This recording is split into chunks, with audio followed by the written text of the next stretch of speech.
everyone, and welcome back to the Shivering Mouse. I'm so excited to have you here today, and I wanted to show you I did go ahead and set up a new set behind me. I've got my Mickey Mouse picture and my little pin collection that I've started going on back there. I'll continue to add to it over the course of the next few weeks, so don't be alarmed. I know it looks pretty plain right now, but it's a work in progress. I just talked to somebody who said the biggest complaint they had about my show was all of the light that was filtering in behind me. I'm really not an expert on lighting. I don't really know anything about that kind of thing, so I appreciate the feedback, and you'll have to let me know how you feel about the new setup. Again, I'm going to go ahead and just add more kind of Disney memorabilia and stuff behind me as I go. So today's episode is going to be kind of eclectic. Got kind of a lot going on with today's show, and got a lot to squish in there, and since I don't have my old podcast format yet, I can't just make it a really long episode and cover everything, so I'm just going to kind of try and squish and bit a little bit of everything in here. To do that, I chose an attraction today that really doesn't take a very long description at all. It really only takes about a moment because it's a pretty simple one. Today's attraction is the Festival of the Lion King over in the Animal Kingdom. I guess what's so simple about this one is it is a 30-minute kind of retelling of the Lion King, and it's done in summary form, so it's not as though they just hit the songs and move on. It's basically a summary of the original story, but it's kind of different because it's all told through puppeteering, and they have these cool tribal masks that are meant to be kind of African inspired. I don't know that they come from a particular group of people, so I can't say that they're exactly African because I don't know that there's any specific origin that they come from, but they're definitely inspired by that. That gives this performance an incredible energy, and just to watch these people do this choreography and puppetry, and oh man, it looks exhausting, but it's incredibly beautiful to look at. And so I don't know, I feel like you've got to be in pretty good shape to carry around a lion while you sing and dance, and that seems like a big ask of anybody, but they pull it off day after day after day, and I imagine show after show after show. I don't know if they switch cast so that cast number one can take a break while cast number two performs and then they swap or what, but it's a busy thing, but it's really beautiful to look at. I haven't seen it myself, but I've seen a lot of photos and a couple video clips, and it looks absolutely incredible. Tremendous talent on display. The Disney Go description says, "Delight in a Broadway-style show filled with songs, pageantry, and puppetry, celebrating the classic movie The Lion King." Kind of a fun fact, the Simba figure for the adult Simba and a couple of the other figures used in this particular attraction are actually from the original Lion King parade that they used to have in Disney as well. So it's kind of a classic example of Disney reusing props. They're now incorporated into the puppetry of this show, and it's pretty fascinating. The description kind of reminds me of Finding Nemo the musical in that it incorporates actors and puppetry together, and each actor is kind of a different puppet. So think that, but instead of with a kind of marine theme, it's more of a African theme befitting the Lion King. Ta-da! Another thing we had to get to today is, as you've guessed, it is my first show of a new month, which means I have to draw a name from my Patreons to see who wins this month's prize. Now, unlike last month, I did not announce this month's prize ahead of time because it's just been a crazy month. I, lost a relative, it's Halloween, my computer broke, so I've just been basically just doing the best I can to hold the show together for this month, and so I'm happy I even have a prize and that I'm following through with it for the third month in a row, but it's been a crazy month, so true to my word, I'm going to go ahead and draw a name here. Now, I am going to warn you, if it's somebody I've drawn before, I'm probably going to put the name aside. It's not! Today's person is Andrea. I'm going to cover her last name here. It's Andrea. I don't even know if you can read it backwards in my horrible handwriting. So she wins today's prize. Today's prize is a set of 3 professional makeup brushes. So I'm glad that I didn't draw the name of the only man in my group here. He's related to ladies, right? Christmas is coming. There you go. But instead, we got Andrea. She gets the set of 3 makeup brushes, so I'll be happy to send that out as soon as possible. It usually takes a little over a week for mail delivery from up here to get to where she's at, so it shouldn't take too long, and we'll get you your prize. So that was easy, and I was just nervous I was going to draw somebody I'd drawn before. The 2 people that I've drawn before her, I tend to pull out over and over again. So luckily we got it right on round 1. To continue with today's episode, I wanted to do kind of a little homage to the top 10s that I've done before. Today we're going to do a top 5, and these are my top 5 Walt Disney World pools. Why Walt Disney World? Because I haven't been to Disneyland nor any of the Disney parks abroad, so this is the one that I have the most experience with. I've stayed at most of the Disney resorts, including some of the DVC properties, so I've gotten to check out a lot of these over time. The reason why I didn't do top 10 is because that really doesn't eliminate very many of them, so that would just end up being a list of most of the resort pools, because they're all fantastic. If your favorite doesn't make this list, that does not mean that I don't like your favorite pool. It just means that I had to cut somebody out, or it's not really a top 10, is it? I don't know. I don't know if that counts. But anyway, starting with number 5 on my personal list is Old Man Island, and this is from Disney's Port Orleans Riverside. I love this one partially because of kind of the rustic, fun, whimsical feel of it. You kind of feel like you're in the middle of Song of the South. Like if they took a chunk of Splash Mountain and put it in one of the resorts, you kind of feel that way. It has that kind of Dixie feel, and if you know, this resort used to be called Dixie Landings rather than being part of the Port Orleans Resort, which is now, Port Orleans French Quarter and Port Orleans Riverside. It used to be its own kind of separate little gig there.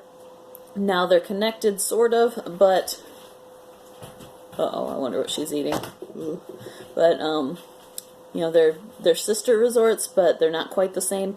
It's got, like, wooden water features that drop water onto the pool that's kind of like a old sawmill kind of feel. The story of these resorts of Port Orleans Riverside is pretty interesting. Basically what it is 2 brothers are separated throughout the course of their life. I don't remember if they have a falling out or if there's just some kind of geographical situation where they're separated from each other.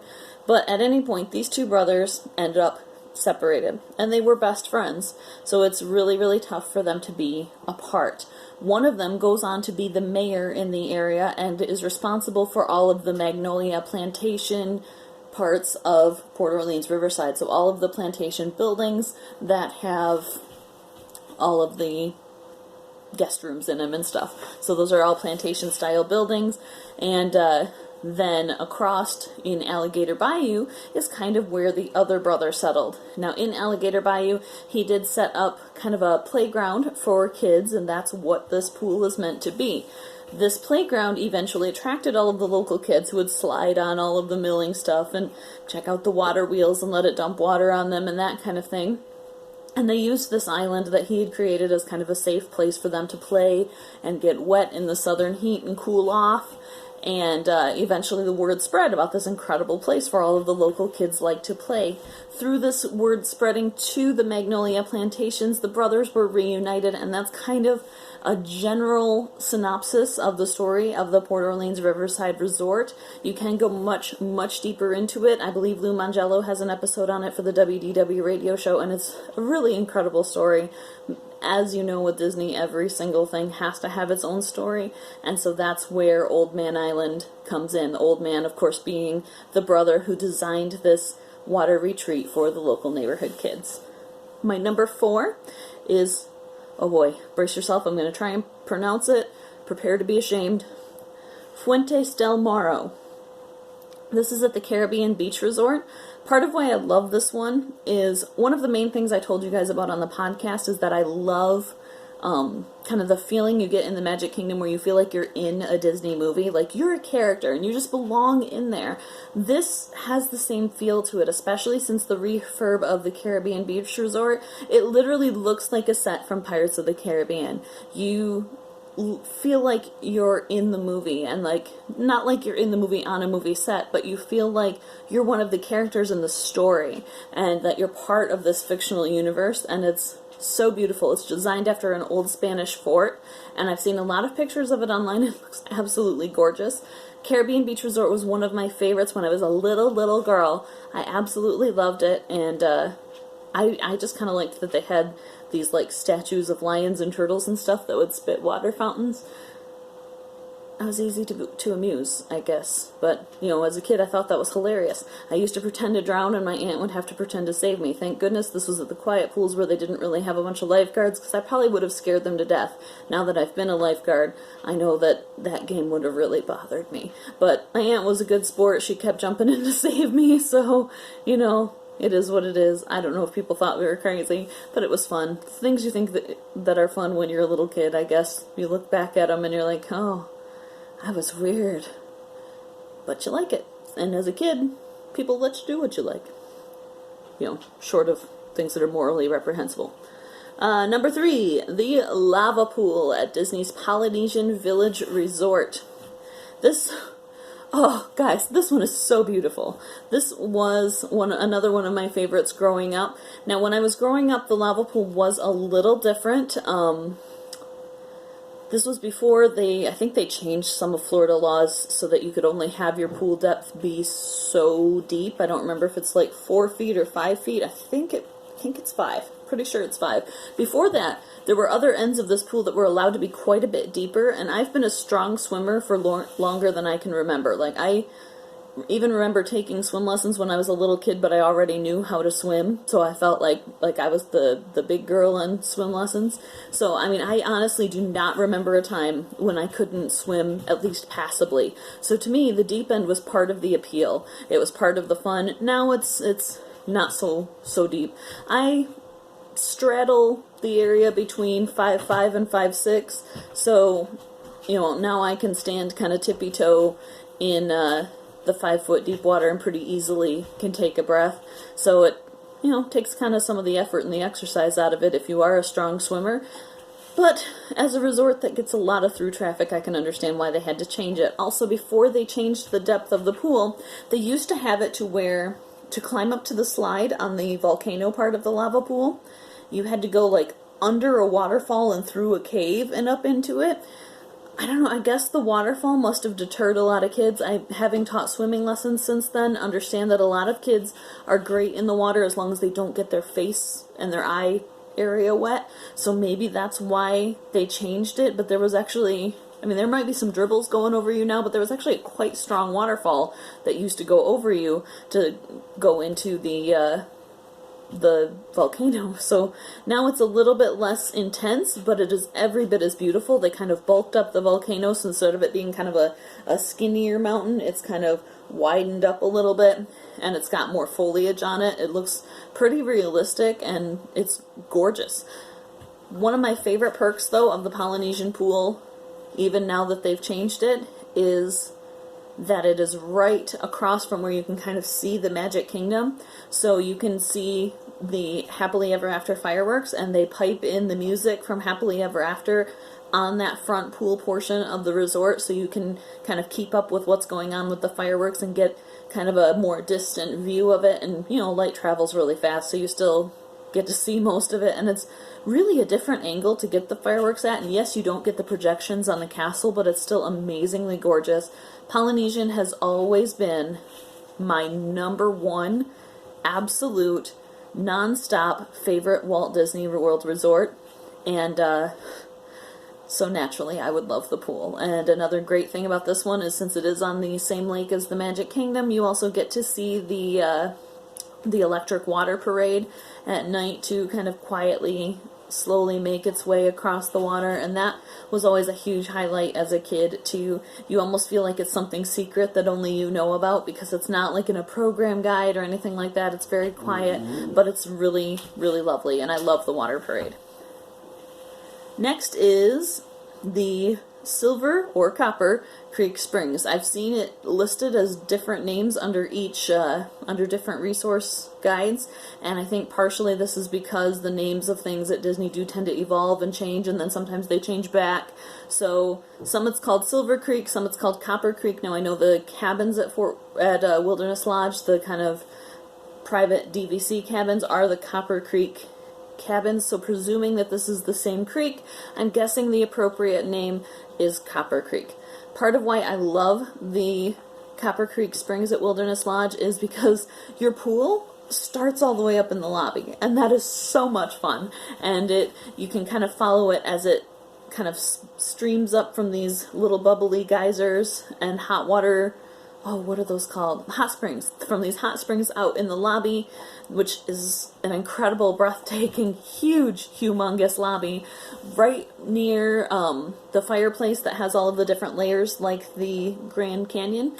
Right kind of kitty corner from there, there's this huge wall of glass, and in front of that is a little bridge that goes over the hot spring, and the hot spring starts the creek that goes out, winding its way to the pool. There are a couple more bridges that go over it when you're outside on your way down.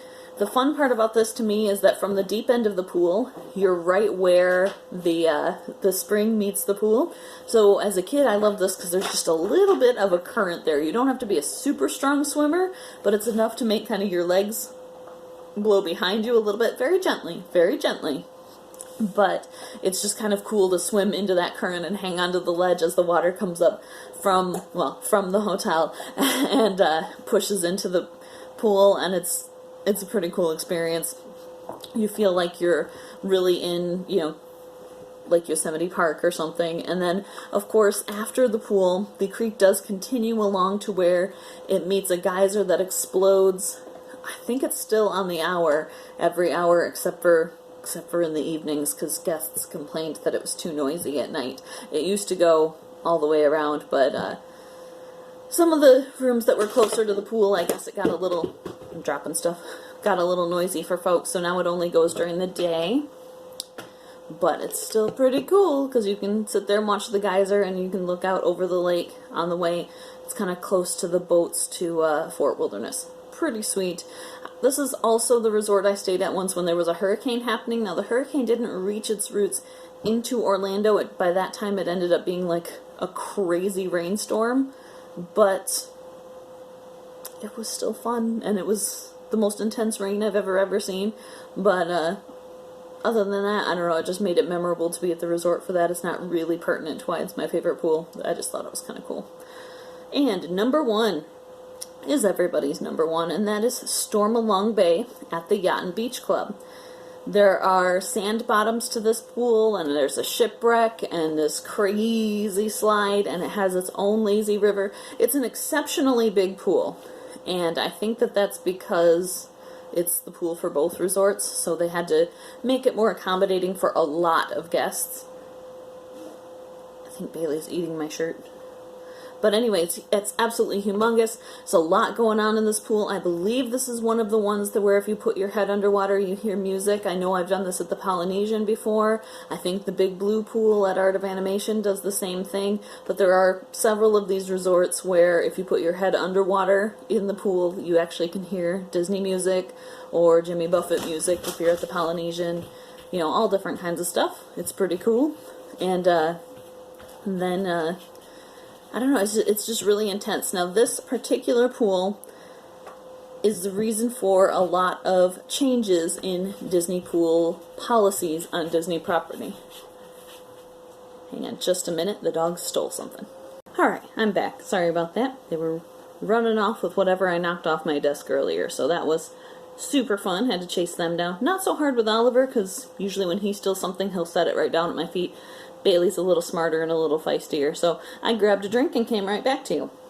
Now, what I meant by it changing their pool policies is that a lot of people would stay at a resort that was a more value resort that doesn't have as big of a slide, doesn't have a hot tub, doesn't have a lot of those extra deluxe resort perks, and then they would come and use the pool at the Yacht and Beach Club. They would use Stormalong Bay because it's almost a mini water park. It's got everything. It's a really incredible pool. And the policy used to be, if you were a Disney guest, you could stay at one resort and use the pool at another. This resort is the one that changed all of that because so many people would come from their other resorts, especially from the value resorts, just because usually other deluxe resorts like Polynesian have their own slide, have their own hot tubs. You really don't have to come to this pool for that. But, they might come and visit for an hour and then go back to their own pool. Or even worse, they would have people from outside of the parks come and park at one of the resorts, ride the bus to this resort, and use this pool instead of going to Typhoon Lagoon or Blizzard Beach. Well, if you know anything about safety laws, you know almost everything has a capacity limit for fire safety. And so it got to the point where they were meeting this capacity all the time, so then actual paying guests of the Yacht and Beach Club were not able to get into the pool that they had paid to stay at because people from all over Florida, possibly all over the country, possibly all over the world, were meeting the capacity of their pool, even when the resort itself was relatively empty. And so, my stalker's here. And so, it ended up being a real problem, and there were complaints from the people, understandably, who had tried to stay at the resort because they wanted to use this exceptional pool. And so now they have in place, with your magic bands, I'm pointing at my wrist even though I'm not wearing a magic band, with your magic bands it does say which resort you belong to at the time, and so now you can only swim at the pool for which you are a guest of the resort.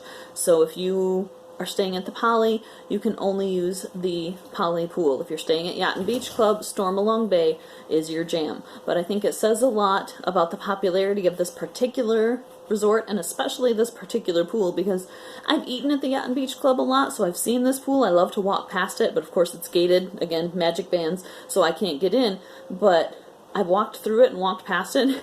It looks amazing. Like this, it has one of the tallest slides, I think, of the resort pools. It's absolutely beautiful. So I understand the appeal of people trying to get in, but this is another case of a few people kind of stretching the rules and using loopholes to make it so that it's tougher for everybody else. So, yeah, just, I don't know. This says a lot about the popularity of that pool, though. Oh! Hey, I do have some honorable mentions. These are pools that I think were pretty awesome, but it would have stretched this way beyond a top 5.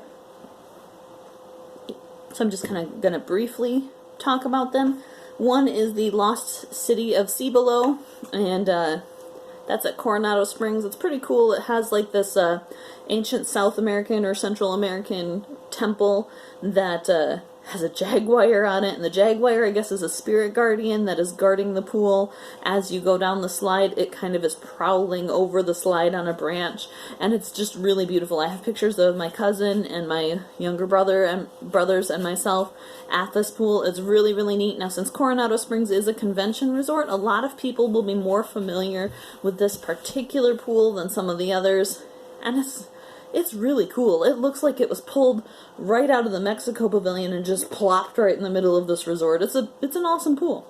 The actual water parts of it are a lot more simple, but just the background feel of that temple and the jaguars and just that South American, Central American feel to it, it feels very exotic, and I really, really like it.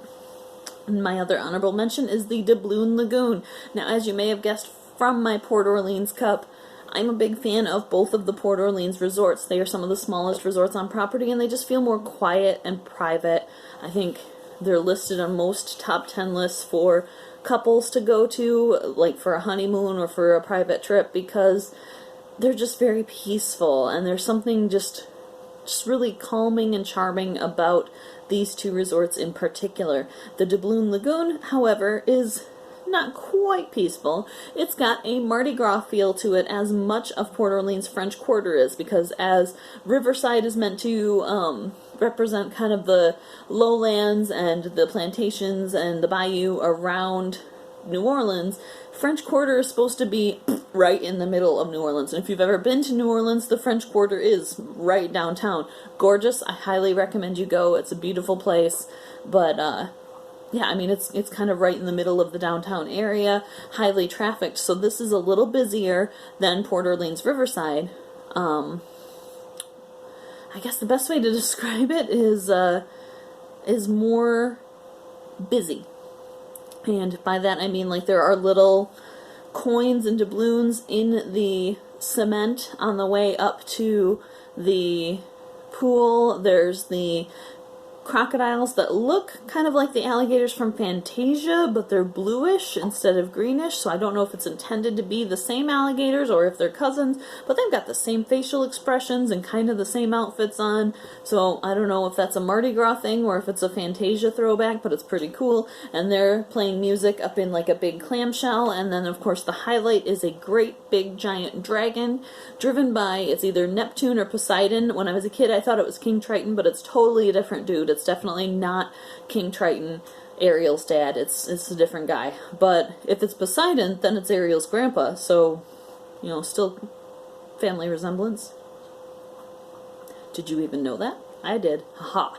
Anyway, so, you know, there's a merman driving a dragon through this pool. And the slide, you climb up the dragon's back, and there's a couple spots in the sidewalk where the dragon's back goes through too, because it's kind of a dragon, kind of a sea serpent, and you go up the stairs, up the dragon's back, and you slide down its tongue. And as a kid, that tickled me so hard. I loved that. I don't know why, but I loved it. And so I think most kids like it. Kids like dragons, guys. So those are my two honorable mentions. And so with that, I want to kind of just, nothing else to do but thank you guys for tuning in today for our episode, and then I will get back to you next week with the next couple chapters of our book and with another attraction and another villain in the villain's lair. So thank you so much, and if you want to support the show and continue, you know, helping it to grow and continue reaching it out, recommend it to your friends, like and subscribe here on YouTube, and you can of course support me at patreon.com/shiveringmouse. That's also the primary location where the regular podcast is. Once I get a computer up and running again, most of my stuff will be shot from there. Let me know what you think of my new Mickey-licious set, and thank you so much for tuning in.